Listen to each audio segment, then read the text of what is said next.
I certainly hope so. Hola! I really love the fact that people always say hola back. Apparently that's a rare thing in comedy. Most people say hello, and then they're met with silence, like you're doing right now. And that's fine. But I enjoy the fact that people say hello back. So thank you for that.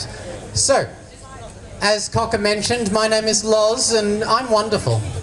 Yes, you are. Just in case you hadn't noticed. Most people do. Most people tell me that I'm wonderful. Other people, on the other hand, however, agree. But having said that, some people have called it into question recently. A friend of mine turned to me the other day and he said, Loz, you can't be wonderful all the time. And I said, au contraire.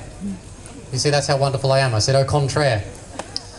If I'm wonderful, and therefore filled with wonder, how could I ever run out?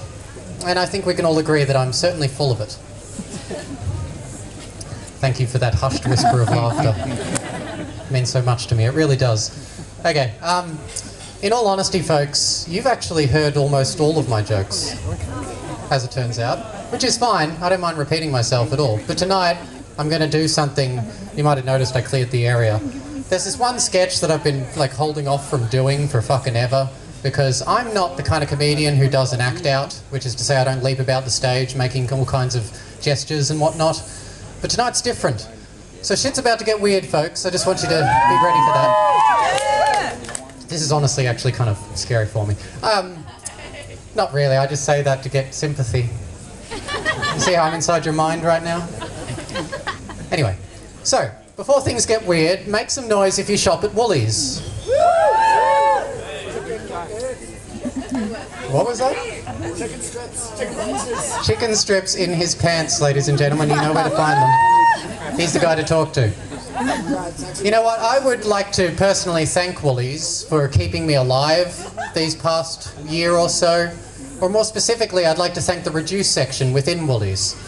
You see, my entire diet is dictated by the reduce section, and not just because I'm a terribly uninventive chef when it comes to cooking for myself. That's not the only reason. It's also because I'm a bit of an action junkie.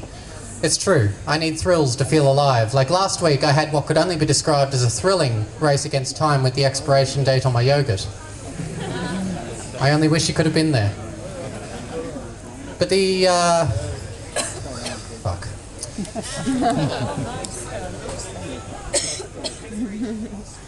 Yeah, I know.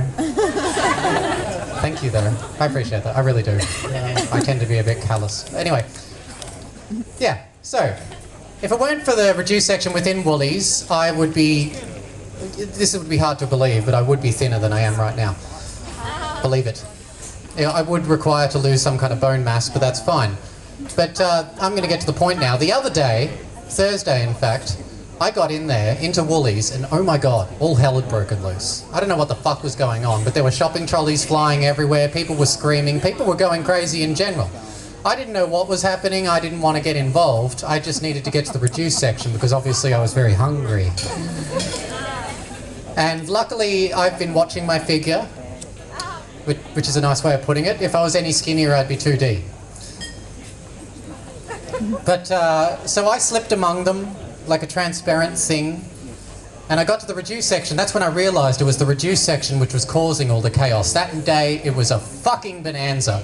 I swear to God, there was ready-made pizzas, fancy dessert cheesecake yogurts, there was some ice cream in there, there was garlic bread, all manner of delightful, tasty treats.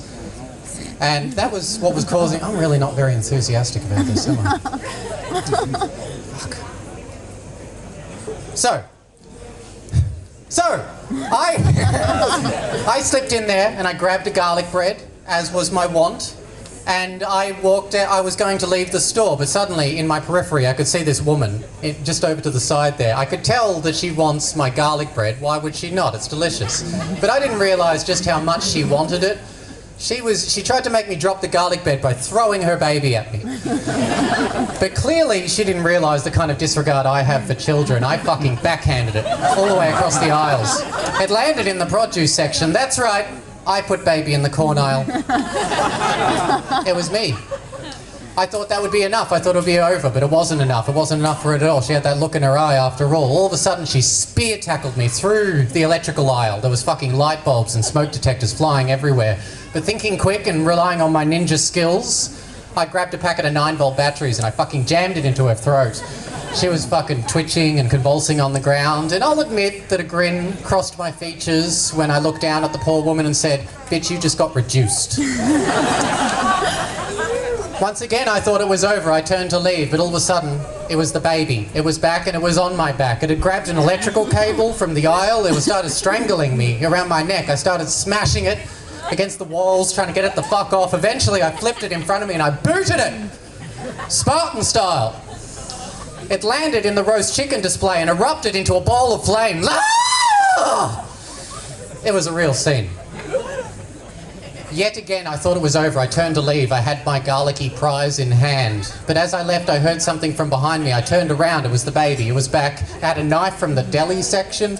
It was leaping out of the roast chicken display, inscribing a brilliant arc of flaming fetal matter aimed directly at my heart.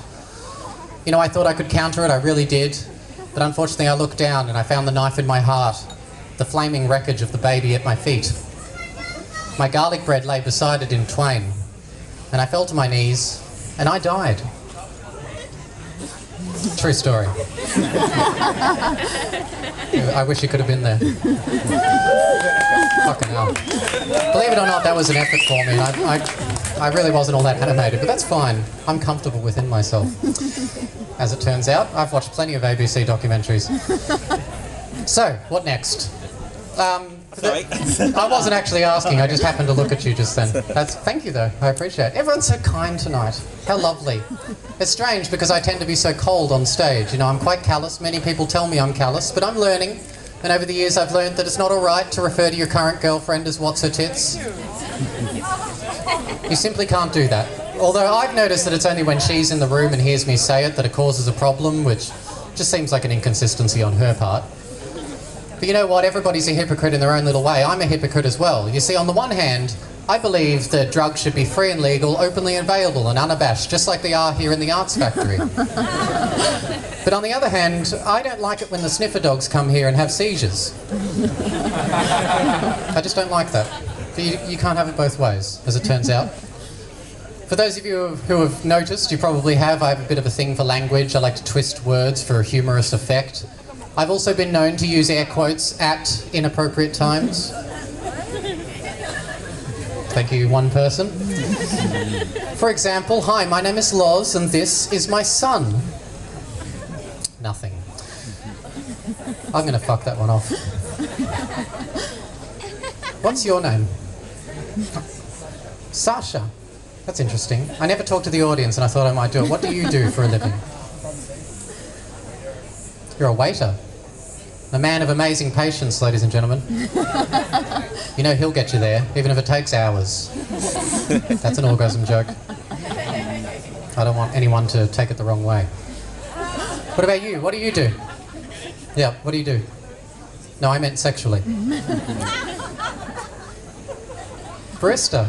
That's lovely. So you send little caffeinated whispers of joy to people in the morning. That's nice. It's very nice. You know, I'm all about stimulation. We really should meet. This might be the reason I'm a cold comedian, folks. All right, I'm going to wrap it up with a quick little thing. Sure. For some reason. I'm going to let you guys know a little bit about me because the truth is that I'm actually quite a cold comedian, which is to say that I don't really get all that personal with people. Most of the time people realise that I've been lying continuously for minutes, which is true. Or is it? Fuck, I lost it. No, I didn't. Okay, so I'd like to let you know a little bit about me, and as it turns out, there's actually not much I can tell you. You see, my life is shrouded with mystery. Take my birth, for example. A lot of people don't know what happened. In fact, even I don't remember it.